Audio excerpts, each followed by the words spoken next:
नमस्कार, the wire में आपका स्वागत है। मैं हूं शरद प्रधान और लखनऊ सेंट्रल में आज हम बात करने जा रहे हैं ये जो तनाव चल रहा है समाजवादी पार्टी के अध्यक्ष और पूर्व मुख्यमंत्री अखिलेश यादव और समाजवादी पार्टी के फाउंडर मेंबर और बड़े जाने माने गद्दावी नेता आजम खान के बीच में। जी हाँ, ये जो दोनों के बीच में तनाव चल रहा है इसको लेकर के काफ़ी हलचल है और पॉलिटिकल सर्कल्स में इस बात की बहुत चर्चा है कि इससे किसका फायदा होगा और किसका नुकसान। अब जाहिर है कि अगर ये मान लिया जाए, और ये आमतौर पे माना जाता है, आम धारणा भी है ये, कि आजम खान जो है समाजवादी पार्टी का एक सिंगल प्रोमिनेंट मुस्लिम फेस रहे हैं हमेशा से। जिस दिन से समाजवादी पार्टी बनी है, जब मुलायम सिंह यादव ने बनाया था, तो तब उसी के साथ में उन्होंने आजम खान को अपने साथ उसी दिन से लिया था। अब इस दौरान जब भारतीय जनता पार्टी पावर में आई तो आजम खान जो बहुत तीखा बोलते हैं और जाने जाते हैं इस बात के लिए कि काफ़ी उनको कहते हैं लोग कि बहुत बददिमाग हैं, बहुत बदमिजाज हैं, बदजुबान हैं।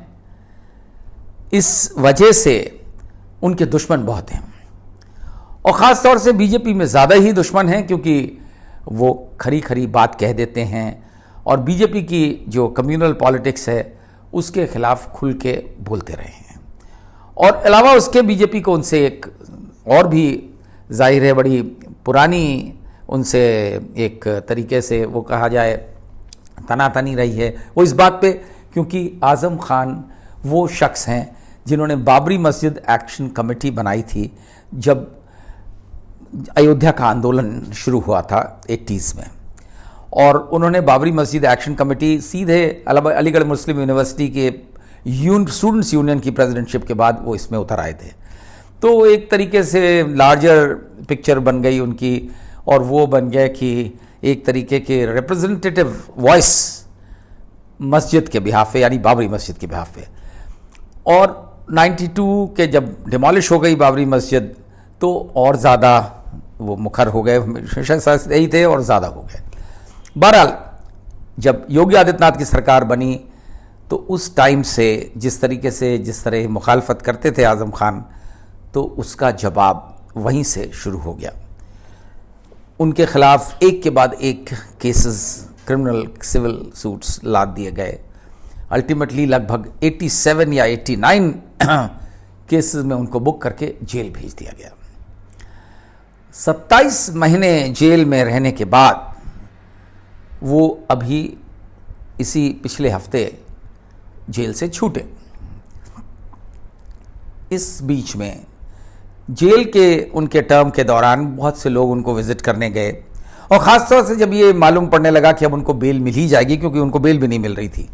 फाइनली जब सुप्रीम कोर्ट ने कड़ा रुख लिया और उसके बाद जब लगा, तो और नेता भी पहुंचना शुरू कर दिया, और ख़ासतौर से वो लोग जो अखिलेश के विरोधी हैं, यानी उनके चाचा शिवपाल यादव सबसे पहले वो पहुंच गए और उन्होंने जाके सहानुभूति जताई और कहा हम आजम साहब के साथ हैं और ये वो। और उन्होंने आते ही ये बयान भी दिया कि बड़ा दुर्भाग्य है कि न तो हमारे बड़े भाई मुलायम सिंह यादव ने आजम साहब के लिए किया जो कर सकते थे, और ना ही हमारे भतीजे अखिलेश यादव ने। इस तरीके की बात सामने आई। और ये फैक्ट है कि अखिलेश यादव ने पूरे 27 महीने में कभी भी ज़रूरत नहीं समझी कि आजम खान साहब को विजिट कराएं जेल में। उसके बाद भी जब वो जेल से छूटे, उस दिन भी शिवपाल यादव पेश थे। वो उनको जेल के दरवाजे पे उन्होंने रिसीव किया और उनके साथ ही साथ वो लखनऊ तक सीतापुर जेल से उनके साथ में आए, और उसके बाद वो वहाँ से चले गए वो रामपुर, जहाँ के वो रहने वाले हैं और जहाँ उनकी पूरी राजनीति वहाँ पे है। सबको मालूम है कि रामपुर में आजम खान ने जो अपनी राजनीति बनाई थी, वो नवाब ऑफ रामपुर की फैमिली के खिलाफ बगावत करके, जो कभी कोई बोलता नहीं था, वो कांग्रेसी थे नवाब ऑफ रामपुर फैमिली, और उनको इन्होंने चैलेंज किया और जीते चुनाव में और अपनी एक राजनीति कायम करी। तो उनका मिजाज इस तरीके का था, डिफायंस वाला, और आम लोगों का उनको बड़ा सपोर्ट मिला। लेकिन यहाँ जब वो उम्मीद कर रहे थे अखिलेश यादव जो उनकी उम्मीदें थीं, शायद वो उन पे काफ़ी पानी फिर गया, क्योंकि अखिलेश यादव ना तो पहले गए और ना ही उस रोज़ पहुंचे जब वो जेल से छूट रहे थे। काफ़ी लोगों ने उम्मीद लगाई थी कि शायद जेल से छूटते वक्त वो पहुंच जाएं। कहा यह जाता है समाजवादी पार्टी द्वारा के लोगों द्वारा कि अखिलेश यादव तो जाना चाहते थे, लेकिन आज़म खान ने मना कर दिया कि मैं उससे नहीं मिलूंगा। कुछ ऐसा ही तेवर उनके इसी प्रकार के देखने को मिले थे जब अखिलेश यादव ने अपने किसी दूत को वहाँ भेजा, रविदास मेहरोत्रा जो लखनऊ के पुराने एमएलए हैं, तो सीतापुर जेल में उन्होंने मिलने से मना कर दिया था। तो ये देखते हुए अखिलेश यादव ने कोई कोशिश भी नहीं करी कि वो जाके उनसे मिले। लोगों का मानना है कि अगर शायद अखिलेश यादव अगर चले गए होते और जाके उनके पैर छू लेते और कहते कि आप हमारे पिता तुल्य हैं, तो शायद बात वहीं की वहीं ख़त्म हो जाती, लेकिन ऐसा नहीं हुआ। और अखिलेश यादव के खिलाफ आज़म का जो भी रख रहा, उन्होंने ज़ुबान से कुछ नहीं कहा उसके खिलाफ, उन्होंने इतना कहा मेरे अपनों ने ही मुझे बहुत तकलीफ़ दी है। वो काफ़ी कुछ कह देता है वो। उसके बाद विधानसभा का सत्र शुरू हुआ इस सोमवार को, और उसमें आज़म खान को जाना था, और तो सब लोग इंतज़ार कर रहे थे कि शायद अब अखिलेश यादव से उनका आमना सामना हो और अखिलेश यादव कुछ ऐसा जेस्चर करें कि दोनों वापसी हो जाए, क्योंकि पार्टी में तो वो हैं ही, समाजवादी पार्टी में ही है आज़म खान। लेकिन उन्होंने ऐसा किया ही नहीं। वो विधानसभा में जाके उन्होंने शपथ ली स्पीकर के कमरे में, और वहीं से वो चले गए रामपुर।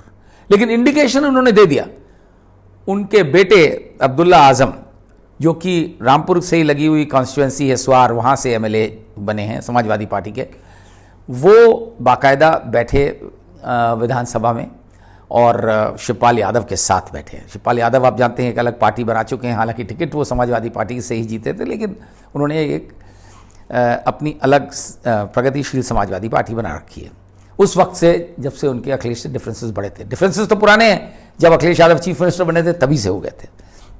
लेकिन अब आप मज़े की बात ये देखिए, इस सब का के बावजूद, हालांकि उनके खिलाफ मुकदमे करने वाली योगी आदित्यनाथ सरकार, और योगी आदित्यनाथ ने एक दिन कह दिया अखिलेश यादव पे ताना मारते हुए कि साहब देख लीजिए, अखिलेश यादव ने तो अपने नेता के लिए भी, आज़म खान के लिए भी कुछ नहीं किया, क्योंकि ये बात बहुत चर्चा में थी कि अगर अखिलेश यादव प्रयास करते तो शायद उनकी बेल जल्दी हो गई होती।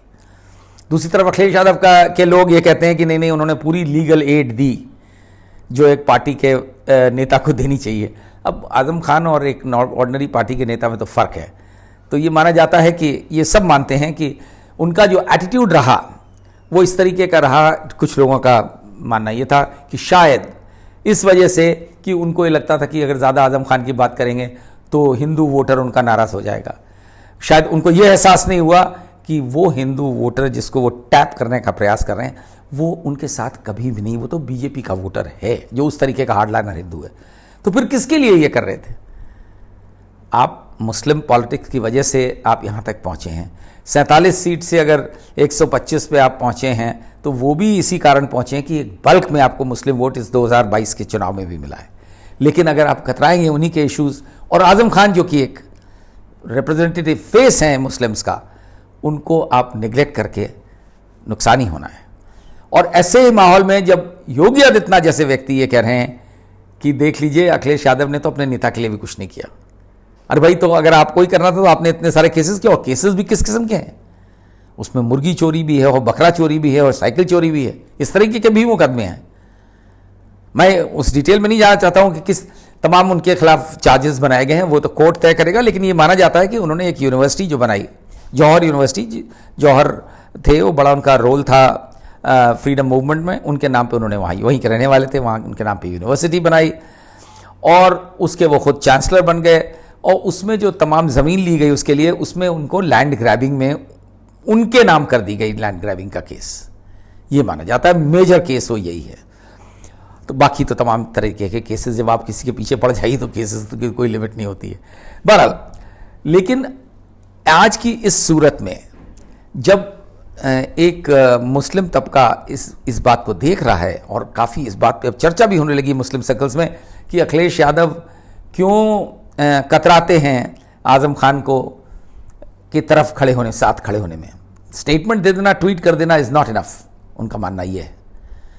सोचते हैं उनको ऐसे मौके पर खड़ा होना चाहिए था। और ये समझ बैठे हैं बहुत सी Muslim community, Akhilesh Yadav soft Hindutva card खेल रहे हैं। अब इस तरीके का कैंपेन, ऐसा लगता है कि इसके पीछे कुछ बीजेपी का भी हाथ होगा, क्योंकि सबसे ज़्यादा इस तरीके के कैंपेन चलाने में फ़ायदा होने वाला है बीजेपी का।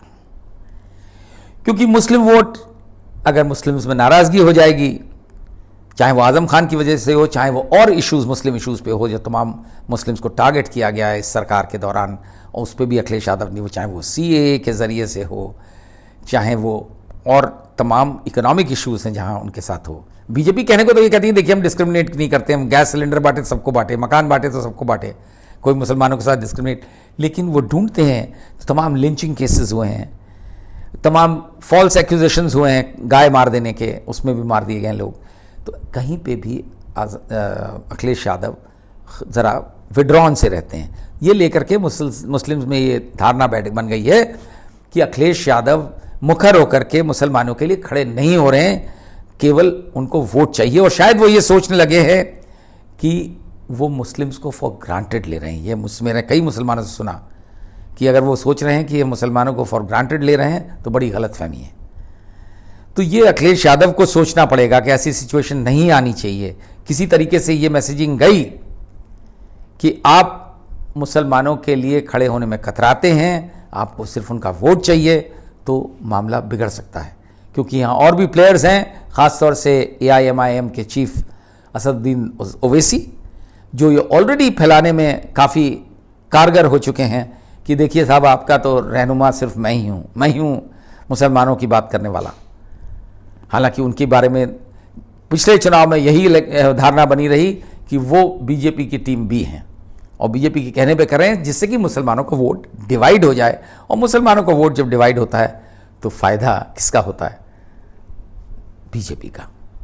और आगे भी अगर यही स्ट्रैटेजी चलती रही और अखिलेश यादव खुल के नहीं आए सामने, तो यही होगा कि इसमें नुकसान होगा समाजवादी पार्टी का और फ़ायदा मिलेगा बीजेपी को। क्योंकि जितना भी मुस्लिम वोट डिवाइड होगा उसका बेनिफिट बीजेपी को मिलेगा। अनफॉर्चुनेटली जो है अभी सिचुएशन ऐसी है कि मुस्लिम वोट के पास कोई ऑप्शन नहीं है। ये बात सही है कि समाजवादी पार्टी के अलावा कहाँ है। BSP ऑलरेडी ब्रांड हो चुकी हैं एज बीजेपी की टीम B, क्योंकि उन्होंने मायावती का जिस तरीके का रोल रहा है पूरे इलेक्शन में, उनका पूरा रवैया रहा है, उससे दिखने लगा कि वो बीजेपी का विरोध नहीं ज़्यादा करना चाहती हैं। और किन्हीं वजहों से हो, चाहे वो CBI ED का डर हो या कुछ भी हो। बहरहाल, तो ऐसी सिचुएशन में शायद अखिलेश यादव यही सोचते हो कि हाँ, हमारे अलावा जाएंगे कहाँ। ऐसे ही इनके पिता ने एक बार सोचा था जब उन्होंने कल्याण सिंह से अलाइन कर लिया था, और कल्याण सिंह से अलाइन करने पे नुकसान इतना बड़ा हुआ था उन्हें कि उनके वोट्स इतनी बुरी तरह गिरे, मुस्लिम वोट समाजवादी पार्टी में, और तमाम वोट चला गया कांग्रेस में। 2009 के इलेक्शन की बात है। और कांग्रेस जहां जिनको उम्मीद ही नहीं थी कि कुछ उन्हें गेन करेंगे, उनको उत्तर प्रदेश की 80 में से 20 सीटें मिली थी, much against their own expectations. तो ये आप सोच सकते हैं कि वोट बिखरेगा, लेकिन वोट जितना भी डिवाइड होगा अंत में उसका बेनिफिट बीजेपी को ही मिलेगा। और ये अखिलेश यादव को भी सोचने की ज़रूरत है और आज़म खान को भी।